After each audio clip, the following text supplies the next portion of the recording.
After studying this module, you shall be able to know the term consumerism, learn the utility of consumerism, know the position of consumerism in India, and identify the regulatory framework for consumers' interests.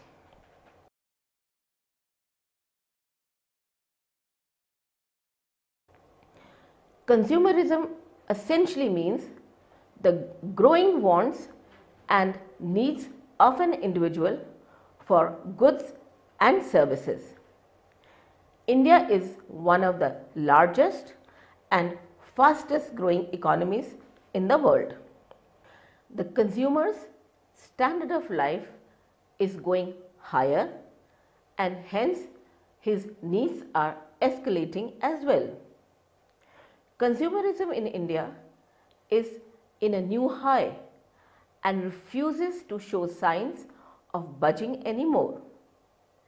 The Indian consumer, due to his exposure of the global market, strives to get the best of the goods in his homeland. Behavior of consumers is influenced by the stage of consumerism that they are passing through. Consumerism can be understood as organized efforts of the consumers seeking to redress or remedy for dissatisfaction in the acquisition of their standard of living. This brings our focus to the consumer movement in India, which has evolved over the years.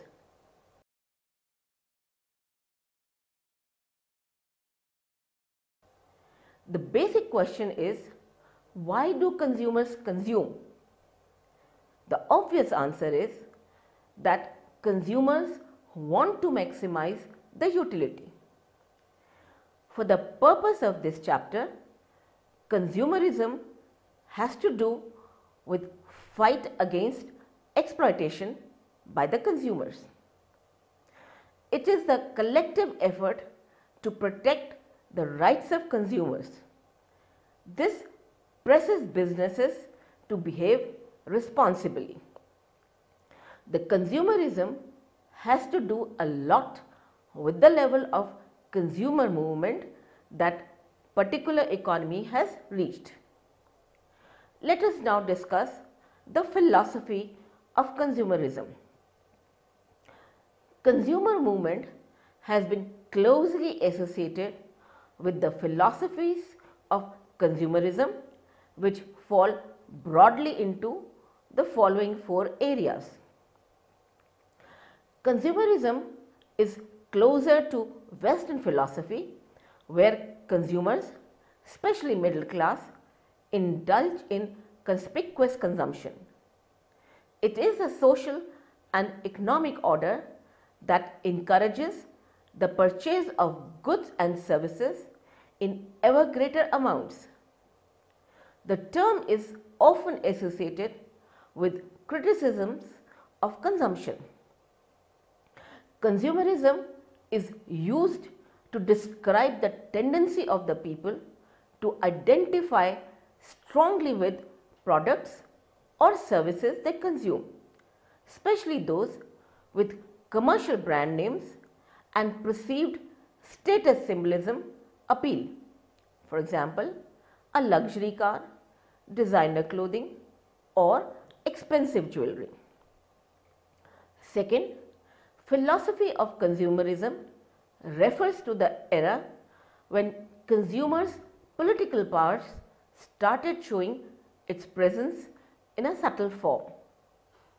The term consumerism goes back to at least 1915 in the sense of advocacy of rights and interests of consumers.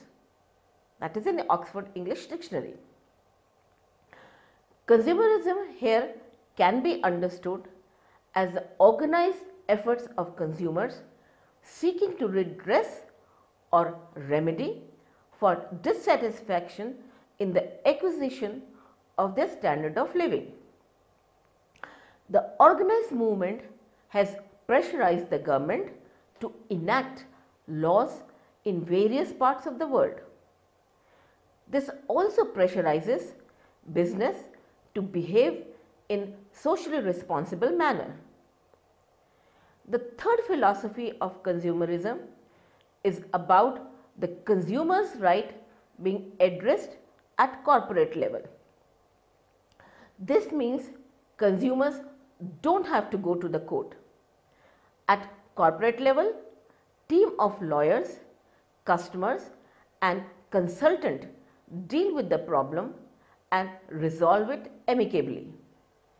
They test the quality of the products being launched in the market. The dynamics of business are changing to incorporate this kind of consumerism. In fact, consumerism today is an all-pervasive term meaning nothing more than people's search for getting better value for their money. Consumer behavior is strongly influenced by the evolutionary stage of consumer movement in the context of current business environment. Kotler in 1972 said, "Consumerism is a social movement seeking to augment the rights and powers of buyers in relation to sellers. It is manifested in new laws, regulations and marketing practices as well as in new public attitudes towards government and business." As marketing concept, consumerism is a social and economic order that is based on the systematic creation and fostering of a desire to purchase goods or services in ever greater amounts. In an abstract sense, it is the belief that the free choice of consumers should dictate the economic structure of a society. The movement seeks to protect and inform consumers by requiring such practices as honest packaging, advertising, product guarantees and improved safety standards. Consumerism is concerned with protecting consumers from all organizations with which there is exchange relationship. It encompasses the set of activities of government, business, independent organizations and concerned consumers that are designed to protect the rights of consumers. The Chambers Dictionary 1993 defines consumerism as the protection of the interests of the buyers of goods and services against defective or dangerous goods, etc. Consumerism is a movement or policies aimed at regulating the products or services, methods or standards of manufacturers, sellers and advertisers in the interest of the buyers. Such regulation may be institutional, statutory or embodied in a voluntary code occupied by a particular industry, or it may result more indirectly from the influence of consumer organizations.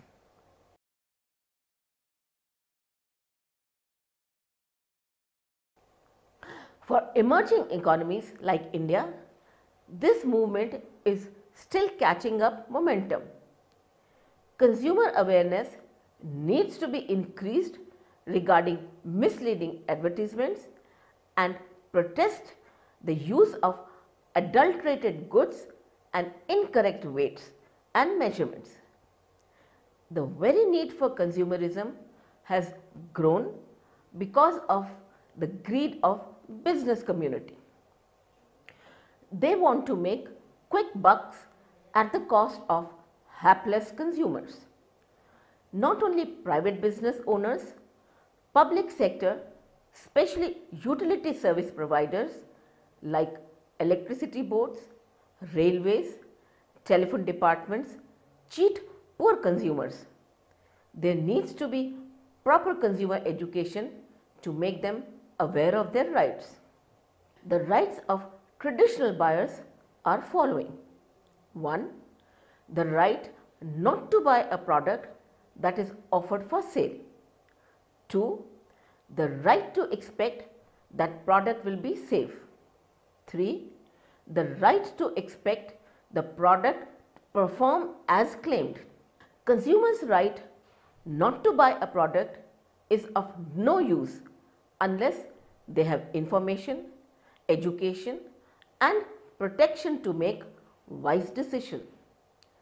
Consumer advocates call for additional rights such as the right to be well informed about important aspects of product, the right to be protected against questionable products and marketing practices, the right to influence products and marketing practices in a way that will improve the quality of products, and the right to consume in a way that will preserve the world for future generation of consumers. A strong consumerism results into 1.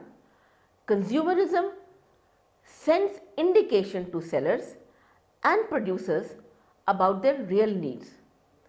This helps them to develop societal marketing. 2. When consumers are in a position to protect their rights, they are not taken for granted. Businesses are forced to resort to healthy practices. 3. The government is pressurized to act to protect the consumer's right by enacting the required laws and legislation as and when they are necessary. 4. Consumers to support the producers in minimizing the imperfections of distribution. The tendency to charge exorbitant rates is discouraged. 5. Consumerism has led to more specific proposals by activists. Right to information has resulted in right to know the rate of interest being charged on loan, labeling of ingredients, date of manufacturing on the products and so on. 6.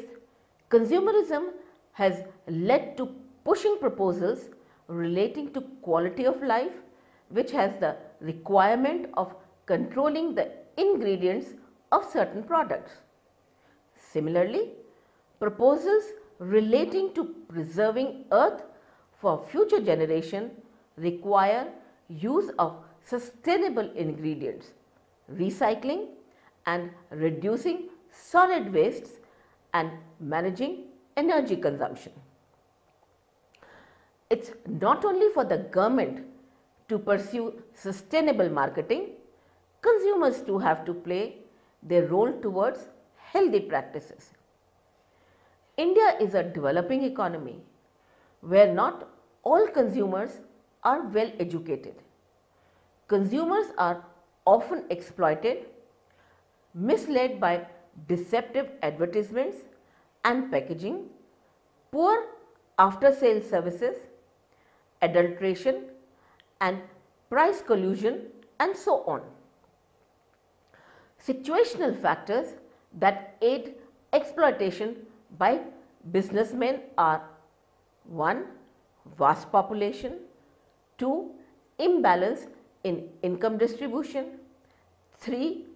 Backwardness, illiteracy and ignorance, 4. Indian consumers get carried away by clever advertising. Reasons for rise in consumerism in India are: 1. Imbalance in demand and supply of commodities leading to hoarding, black marketing and profiteering. 2. Low literacy level and lack of awareness of rights encourages businessmen to be indifferent to consumers. 3.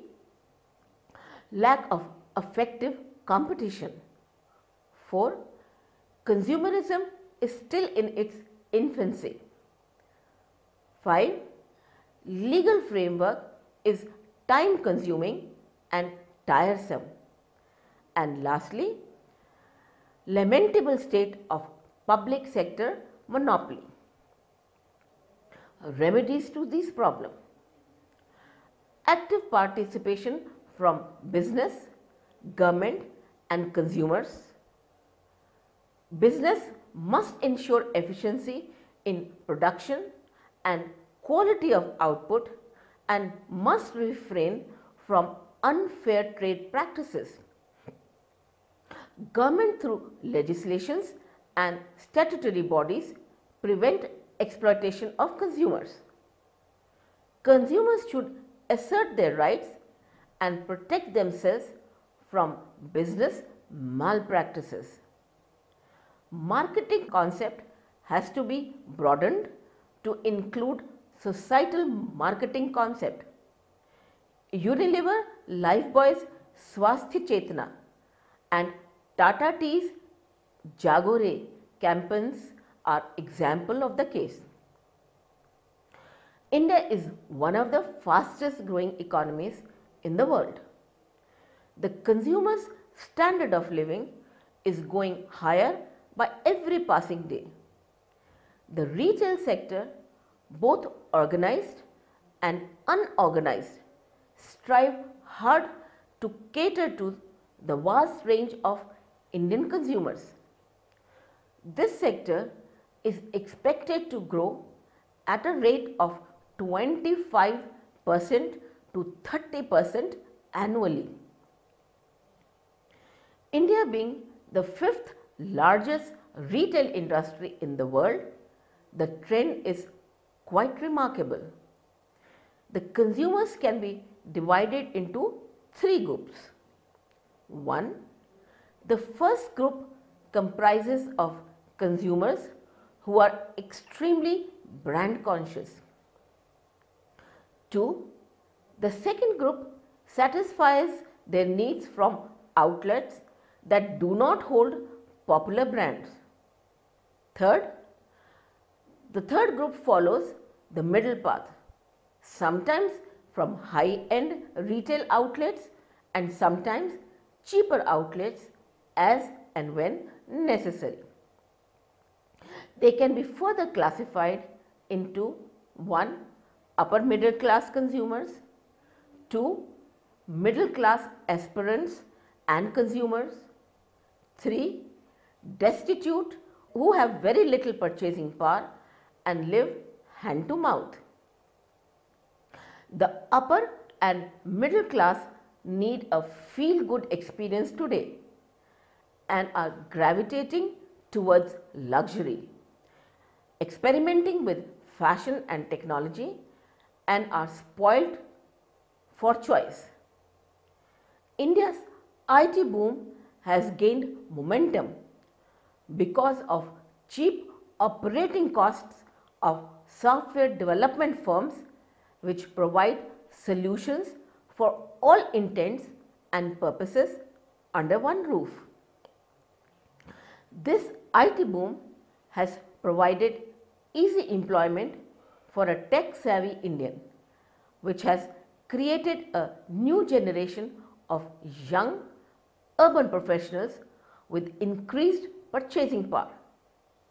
This, accompanied by lower interest rates on easily attainable loans, stimulates consumer spending.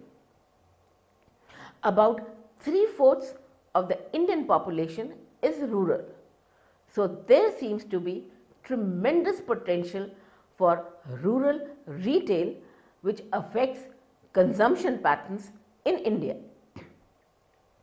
In good olden days, the principle of caveat emptor, which meant buyer beware, governed the relationship between seller and the buyer.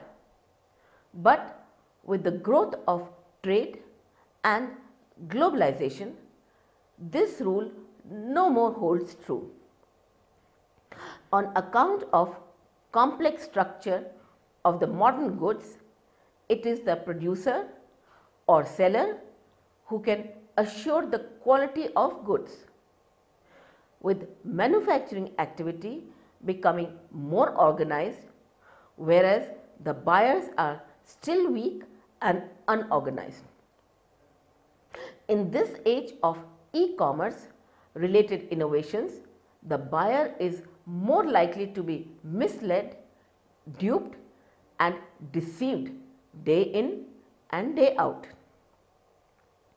In spite of all the various legislations in place, consumer apathy and lack of education among the masses have kept the consumerism in India quite weak. In the present situation, consumer protection, which is as old as consumer exploitation, has assumed greater importance. Consumerism is concerned with protecting consumers from all organizations with which they have a relationship. It encompasses the set of activities of government, business, independent organizations and concerned consumers that are designed to protect the rights of consumers. In fact, consumerism today is all-pervasive term meaning nothing more than people's search for getting better value of money. Regulation of business through legislation is one of the important means of protecting the consumers. Consumerism has over the time developed into a sound force designed to aid and protect the consumer by exerting legal, moral and economic pressure on producers and providers in some of the developed countries.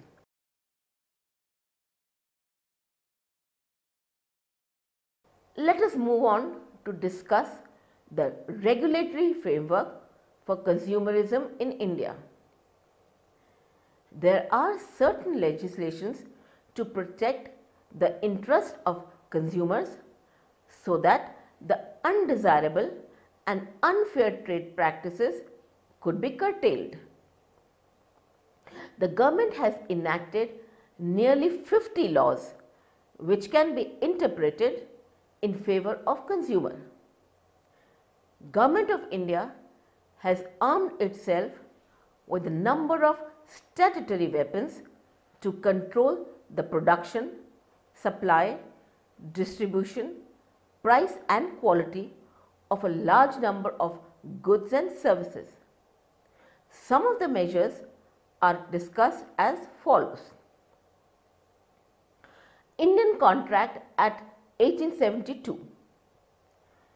The Act deals with the buyer's right to avoid agreements made without free consent and to claim damages for the loss caused by breach of contract. Sale of Goods Act 1930.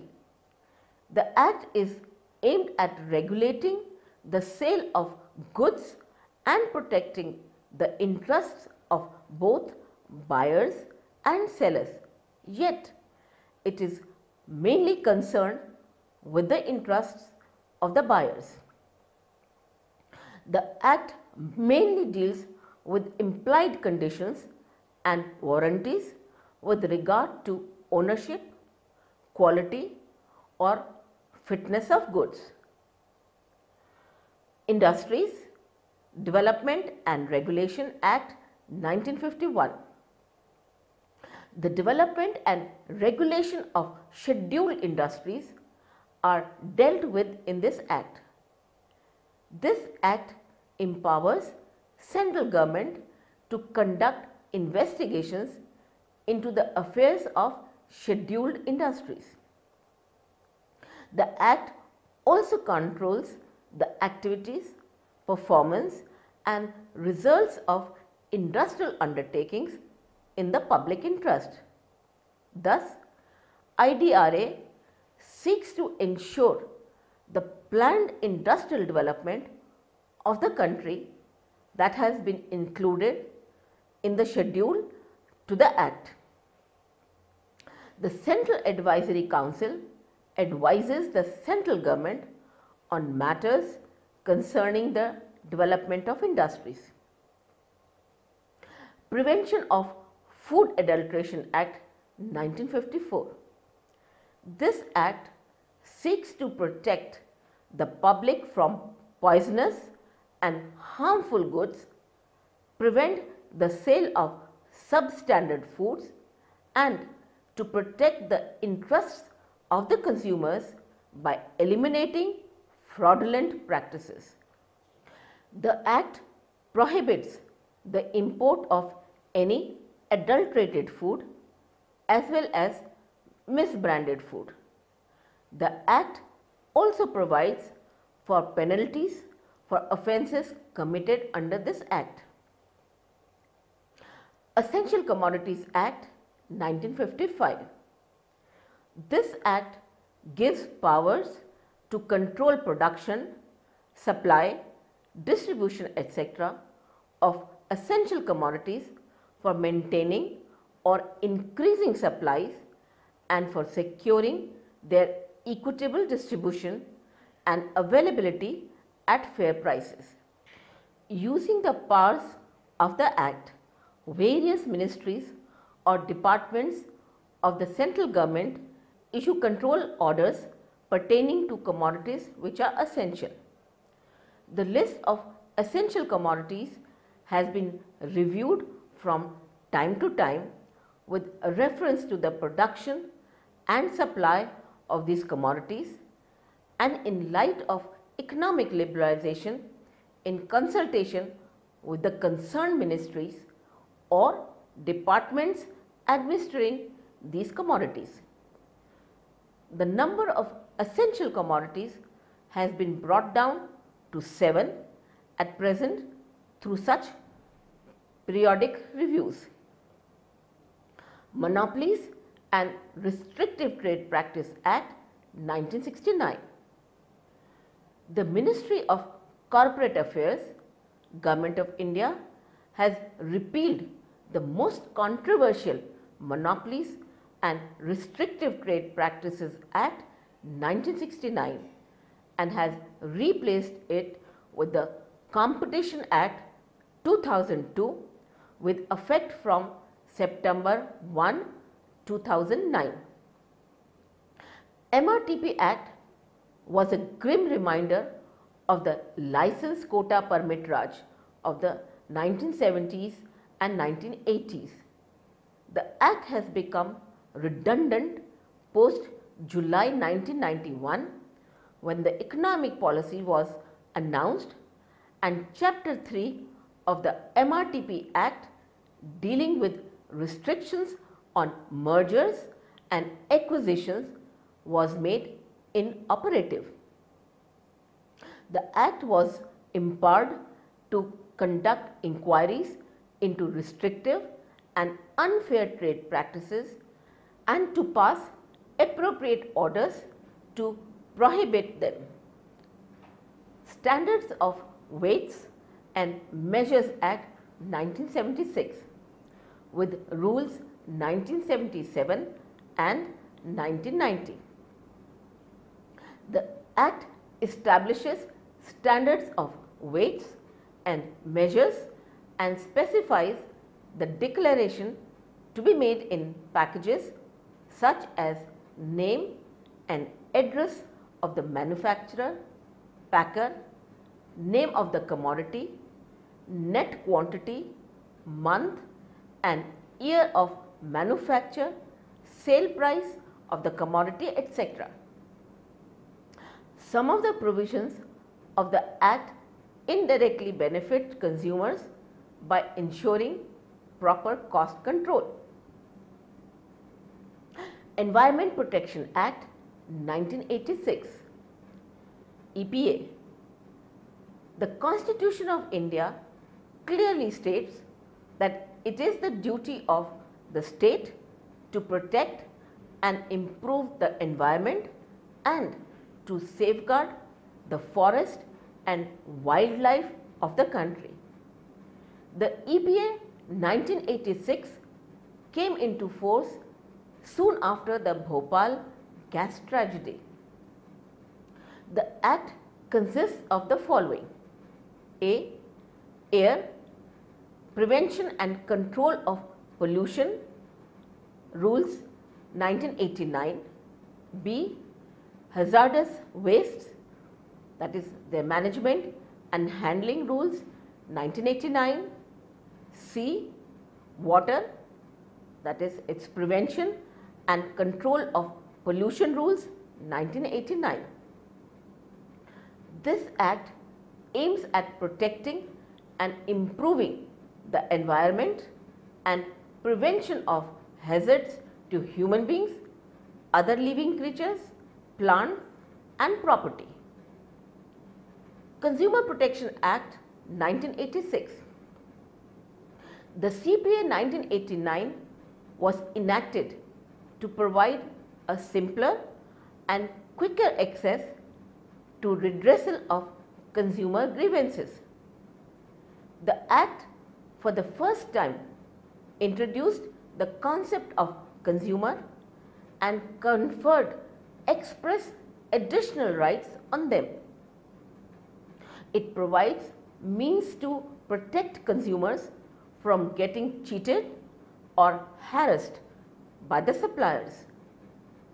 It provides machinery whereby consumers can file their complaints, which will be entertained by the consumer forums with special powers, so that action can be taken against erring suppliers and the possible compensation may be awarded to consumer for the hardship he has undergone. No court fee is required to be paid to these forums and no need to engage a lawyer to present the case. It is a comprehensive and coordinated enforcement authority to control the unscrupulous businessmen. From time to time, the government has attempted to safeguard consumers' interests through legislations, and the CPA 1986 is considered as the most progressive statute for consumer protection. What makes it unique is its procedural simplicity and speedy and inexpensive redressal of consumer grievances. Its implementation has made it possible to protect the interests of consumers better than before. However, consumer awareness through consumer education and action by the government, consumer activists and associations are needed to make the consumer protection movement a success story in India.